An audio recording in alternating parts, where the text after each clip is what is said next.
Joining me now, former House Speaker, Fox News contributor, Newt Gingrich. Newt, you represented Georgia in the House. What happened here, you think, based on what we know so far? Well, I think based on what we know so far, the Republicans did not turn out in the numbers they needed to. The Republican campaigns didn't reach into the Latino community as effectively as President Trump had. If they had, that alone might have almost been the marginal difference. And Stacey Abrams and the Democrats have done an amazing job of turning out votes. You can argue about whether 100% of them were totally legal.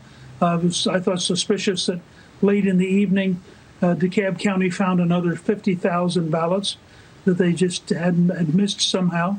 But I think nonetheless, in the big Democratic counties, by the way, you'll notice they all wait to report until after all the Republican counties are in. Mm-hmm. So you end up with a pretty clear understanding on the Democrat side of what it takes to win. But I think it is a disaster. I'm writing my newsletter at Gingrich 360 today about the Georgia GOP disaster. And everybody who said this was the most consequential runoff in history was right. And that means that Schumer is going to be majority leader. Because I think, frankly, the precincts that are still coming in, that Ossoff's almost certainly going to be the victor in that race. And you're going to end up in a situation where the Democrats are going to have a real shot at radically changing America over the next 2 years. Newt, talk about, does any responsibility fall on President Trump for, sure. I described it as doing a giant cannonball into the middle of all this of, to borrow Steve Forbes' word, muddying the waters with a whole host of issues rather than being focused on what you were talking about. Chuck Schumer, it would be majority leader, and it would change the look. I mean, it would change the country in terms of policy. But what say you?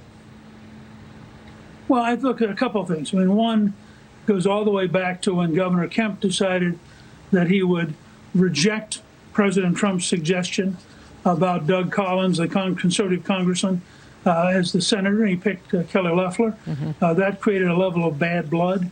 So you had a civil war underway between the governor and the president.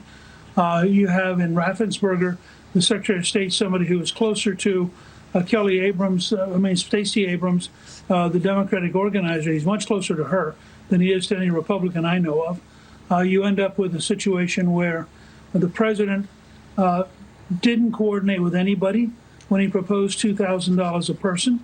And then McConnell decided not to bring it up in the Senate. Mm-hmm. So you end up with Loeffler and Perdue out there with the Republicans not delivering on what the president had promised. That, I think, also hurt. And then finally you have this totally bizarre phone call between the president and the Secretary of State in Georgia at a time when President Trump had to know that Raffensperger was his mortal enemy. And yet he gets involved in this hour-long call just before the election, further muddying the waters. So I think there's, between the consultants who I think ran a terrible campaign, the failure to produce a positive alternative, a positive message, and then all the internal messes, I think there's a lot of blame to go around. But the result is, for the country and for the Republican Party, I think a real disaster. And I think you have to give Stacey Abrams a lot of credit. She's worked very hard. She's raised a lot of money. She's built a machine. And in Georgia now, it carried the state on Election Day on November 3rd. It just carried the state for the U.S. Senate, I think, twice by the time the votes are counted. And Republicans ought to look at that very carefully and realize this is the future unless we learn how to beat it. That was my next question, is Georgia now permanently blue? No. In fact, the state legislature is overwhelmingly Republican.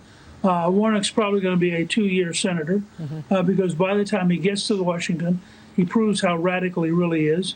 And if you watch what Nancy Pelosi's been doing in the House with the rules changes, I mean, the Democratic Party crazy enough to outlaw mother and father, which is what they did as words in their new House rules, or to end the very first prayer of the year with amen and a woman, which is linguistically totally stupid. I know. That's going to be the same party that Schumer's going to be leading in the Senate, and Warnock's going to be one of the great cheerleaders. I mean, he is a genuine, legitimate radical And that's an authentic position. But it's not a position very many Georgians understand yet. And I suspect he'll turn out to be a 2-year senator and will be replaced by a Republican in 2022. If as you were talking about, if the Democrats take control with the deciding tie-breaking vote being Kamala Harris, if they take control of the Senate, how far do they go? Again, we've discussed on this program, you can do a lot just with a simple majority. Raise taxes to begin with, deregulation, but do they go as far as many people in this country are worried in terms of getting rid of the filibuster, packing the court, adding states to the union? Do they go that far? Do they have the votes to do that? If you look at Joe Manchin. Well, I think there are two parts. One is, as you said, Joe Manchin, who has said over and over again he's not going to do any of those things. Now, he still survives in West Virginia as sort of the last moderate Democrat, and it would be interesting to see if he has the guts to stand up to his caucus. But the second is, look at who's going to be up for election in 2 years, because they're going to face a real decision. Do I want to vote for these things and then get beaten back home? Because in large parts of the country, these are not popular issues. You don't get very many people running outside of the hard left on issues that you now see beginning to emerge, and where I think the average person will think they're pretty crazy.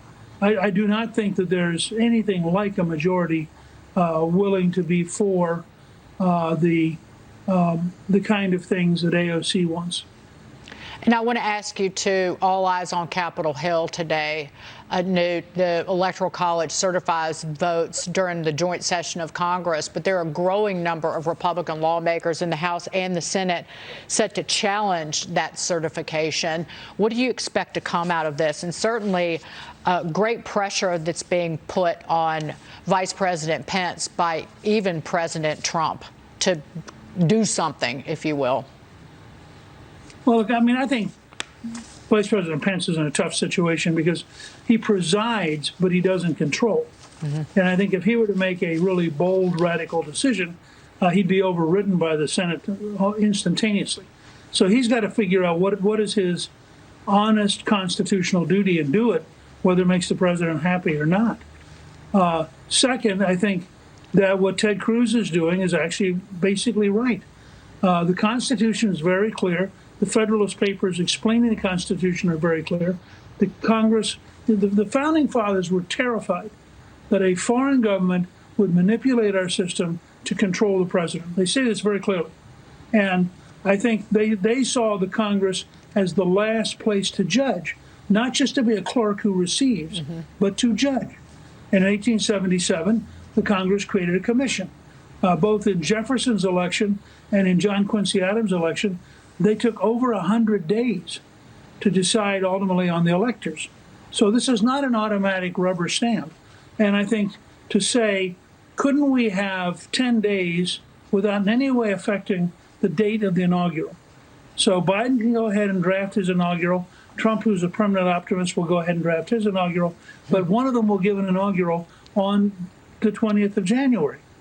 Now, why can't we have, when we have about 39 to 40% of the country believes this election's fraudulent, why can't we have some sort of timeout period here to get a commission to review the evidence and help the country come to grips with itself?